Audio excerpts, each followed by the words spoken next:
নমস্কার, আমি রামকৃষ্ণ বড়াল। আজকে বুদ্ধ পূর্ণিমা। তো সাটুইবাসী হিসাবে আমি বুদ্ধ পূর্ণিমার দিনের একটা স্মরণীয় ঘটনা বলতে চাই। আজকে ভগবান বুদ্ধ, যাকে বৌদ্ধ ধর্মের মানুষেরা, বিশেষ করে মহাযানপন্থীরা, হীনযানপন্থীদের কাছে বুদ্ধ মানুষ, কিন্তু মহাযানপন্থীদের কাছে বুদ্ধ হচ্ছে ভগবান। তো মহাযানপন্থীরা আজকে বুদ্ধদেবের আবির্ভাব তিথি হিসাবে বুদ্ধ পূর্ণিমা পালন করে থাকেন।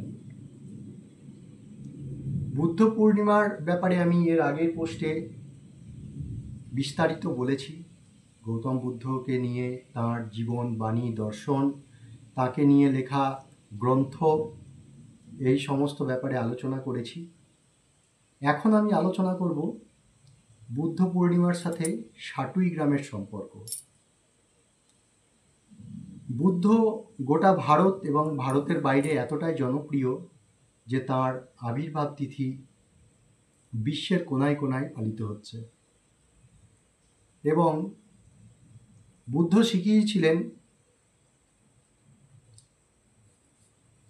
অষ্টাঙ্গিক মার্গ। অষ্টাঙ্গিক মার্গ মানে হচ্ছে আটখানা পথ, যে পথে হাঁটলে মানুষ দুঃখ কষ্ট থেকে দূরে থাকতে পারবে এবং সুপ্রিম যে শান্তি, সেই শান্তির পথে হাঁটতে পারবে। গৌতম বুদ্ধ জন্ম নিচ্ছেন আজ থেকে, সময়কালটা হচ্ছে 563 আর 483, এই 80 বছর সময়কাল তাঁর জীবনী। এবার চলে আসি সাটুইয়ের বুদ্ধ পূর্ণিমায়। এই দিনটিতেই সাটুই মহাশ্মশানে সাধক কৃষ্ণধন বাবা, যার ছবিটা আমার ঘরে রয়েছে, সাধক কৃষ্ণধন বাবার মহাপরিনির্বাণ ঘটে। সময়টা হচ্ছে 1960 সালের 27শে বৈশাখ, 1337 বঙ্গাব্দ। কৃষ্ণধন বাবা কাঁদির অনাদিবর সিংহের বংশে জন্মগ্রহণ করেন। তিনিও গৌতম বুদ্ধের মতো বিবাহ সংসার দুই করেন। তারপরেই সংসার ত্যাগ করেন, বিভিন্ন সাধুসঙ্গ, বিভিন্ন জায়গায় সত্যের সন্ধানে ঘুরতে থাকেন। তারপরে সাটুই মহাশ্মশানে তিনি তপস্যায় রত হন। আমি সাধক কৃষ্ণধন বাবাকে দেখিনি, কিন্তু তার কথা সাটুই, কান্দি এবং আরও অনেক অঞ্চলে জনশ্রুতির মতো ঘোরে। তাকে কেন্দ্র করেই আজকে বুদ্ধ পূর্ণিমার দিনে সাটুই শ্মশানে মহোৎসব হয়।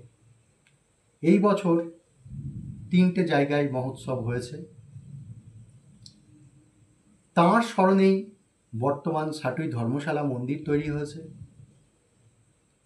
এবং কৃষ্ণধন ব্যাপারে আমি যেটুকু জানতে পেরেছি, সেটা কুমারপুর ভোলানাথ মেমোরিয়াল হাই স্কুলের প্রাক্তন প্রধান শিক্ষক, বর্তমানে তিনি 90 বছর বয়স তাঁর কাছেই আমি সর্বাধিক তথ্য প্রাপ্ত হই। এছাড়াও দুটো একটা পত্রিকা, তারপরে কিছু মানুষের কাছ থেকে তথ্য সংগ্রহের মাধ্যমে আমি কৃষ্ণধন বাবার ব্যাপারে জ্ঞাত হই। প্রতি বছর বুদ্ধ পূর্ণিমার দিনে সাটুই শ্মশানে, শ্মশান বলতে বর্তমান চামুন্ডাতলা, যেটা শ্মশান থেকে কয়েক পা দূরেই বলা যায়, সেইখানে উৎসবটা হয় এবং সারা দিনব্যাপী অনুষ্ঠান সেখানে। প্রচুর লোককে খাওয়ানো হয় পাত পেরে। দুপুর থেকে প্রায় শুরু হয়ে যায় এবং রাত্রি পর্যন্ত চলে মহোৎসবের মহড়া। নাম গান হয় সাটুই শ্মশানে, চামুণ্ডাতলায় মেলার মতো, ছোট মেলার মতো বসে, বহু লোকের সমাগম হয়, ভক্তের সমাগম হয়। কৃষ্ণধন বাবা ছিলেন একজন ত্যাগী সাধক। বিশ্বনাথ বাবুর কথায় তিনি মানুষের মন পড়তে পারতেন। তার কথা থেকেই আমি জানতে পারি যে রামকৃষ্ণ পরমহংসদেবের মতো তিনিও নাকি পয়সা কোনোদিন স্পর্শ করেননি। 1 থেকে 2 মুঠো চালেই তার সারাদিন কেটে যেত। তিনি একাহারী ছিলেন। আরও অনেক তথ্য আছে, সেগুলো বলতে গেলে হয়তো কয়েকটা ঘন্টা কেটে যাবে। আমার উদ্দেশ্য পোস্টটিকে অত বিস্তারিত করা নয়, সংক্ষেপে কৃষ্ণধন বাবার ব্যাপারে কিছু বলা। তাকে নিয়ে রচিত গ্রন্থ ভক্তিসুধা সিজখালি অঞ্চলের মন্মথনাথ দাস নামে একজন ভক্ত লিখেছিলেন। এছাড়াও বিভিন্ন পত্রিকা নাম নেওয়া যায়। সাটুই থেকে প্রকাশিত হতো সেই পত্রিকাটা একটা সময়, এখন বন্ধ হয়ে গেছে, নামটা সূর্যোদয়। সেখানে সমর দাস নামে প্রাক্তন লাইব্রেরিয়ান ছিলেন তিনি কৃষ্ণধন বাবাকে নিয়ে একটা গল্প লিখেছিলেন। এছাড়াও মুর্শিদাবাদের শ্মশান ও গোরস্থান নিয়ে লেখা একটা পত্রিকা, সেখানে সাটুইয়ের পার্শ্ববর্তী পোড়াডাঙ্গা গ্রামের শিক্ষক উত্তম পাল মহাশয় একটা প্রবন্ধ লিখেছিলেন। সেখানে সাটুই শ্মশান এবং কৃষ্ণধন বাবাকে নিয়ে কিছু কথা লেখা ছিল। এছাড়াও আমি কৃষ্ণধন বাবা সম্পর্কে আরও তথ্য পাই SSK দোষীমানাপাড়ার অবসরপ্রাপ্ত শিক্ষক পরিমল ঘোষ মহাশয়ের কাছ থেকে। তিনি বাল্যাবস্থায় কৃষ্ণধন বাবার আশ্রমে যেতেন, নাম গান শুনতেন, এবং তার কাছ থেকেও কৃষ্ণধন বাবার অলৌকিক ক্রিয়াকর্মের ব্যাপারে আমি কিছুটা জানতে পেরেছি। কৃষ্ণধন বাবার যে অলৌকিক ক্রিয়াকর্ম, সেটা এখনও বহু মানুষের মুখে মুখে সাটুই, কান্দি এবং আরও পাশাপাশি অঞ্চলে মানুষের মুখে ফেরে। এই একমাত্র ছবি যেটা আমাদের সাটুই শ্মশানের যে ধর্মশালা সেটাতে রক্ষিত। এর আগে একটা ধর্মশালা ছিল, সেটা চালার ঘর ছিল, এখন বর্তমানে ভেঙে দেওয়া হয়েছে। সেখানেই কৃষ্ণধন বাবার নাতি অশোক সিংহের উদ্যোগে বাবার একটা পাথরের মূর্তি নির্মাণ করে রাখা হয়েছিল। বর্তমানে সেটি ধর্মশালা মন্দিরে রাখা হয়েছে।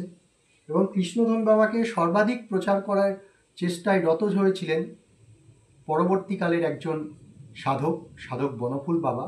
তিনি সাটুই শ্মশানে কিছুদিন ছিলেন এবং ওই ধর্মশালাতেই থাকতেন।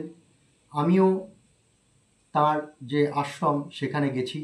কৃষ্ণধন বাবার মাহাত্ম্য কথন সম্পর্কে তার কাছেই আমি শুনেছি সেই সময়। এবং তিনি বেশ কিছু কবিতা, পদ লিখেছিলেন, হস্তাক্ষর অতীব সুন্দর। আমরা তরুণদা বলেই তাকে জানতাম এবং পরবর্তীকালেও তার সাথে আমার দেখা হয়েছে। আমি আমার মাকে নিয়ে তার সাথে দেখা করতে গেছিলাম। যেসব তত্ত্ব কথা বললেন তা আমি আগ্রহ ভরে শুনেছি। এইভাবেই আমার কৃষ্ণধন বাবার সম্পর্কে জানা। ভবিষ্যতে আরও অনুসন্ধানে আমি রত থাকব এবং যতটা পারব সত্যানুসন্ধানই হচ্ছে আমার লক্ষ্য, এবং কৃষ্ণধন বাবাকে নিয়ে কিছু কাজ করা। জানি না কতদূর কী হবে, তবুও তার যে এই ছবি আমার কাছে আছে, এখানে দেখা যাচ্ছে কৃষ্ণধন বাবার মাথাটা জাস্ট হেলে পড়ছে এবং সেটাকে ধরছেন ধনপতি বাবা। এই ছবিটা তুলেছিলেন সাটুইয়েরই মোহন হালদার মহাশয়। এছাড়াও কৃষ্ণধন বাবার বাড়িতেও তার যারা বংশধর রয়েছেন তাদের কাছে আরও একাধিক ছবি রয়েছে। আজকে কৃষ্ণধন বাবাকে নিয়েই আমার এই প্রয়াস। 2025 সাল, 1432 বঙ্গাব্দ।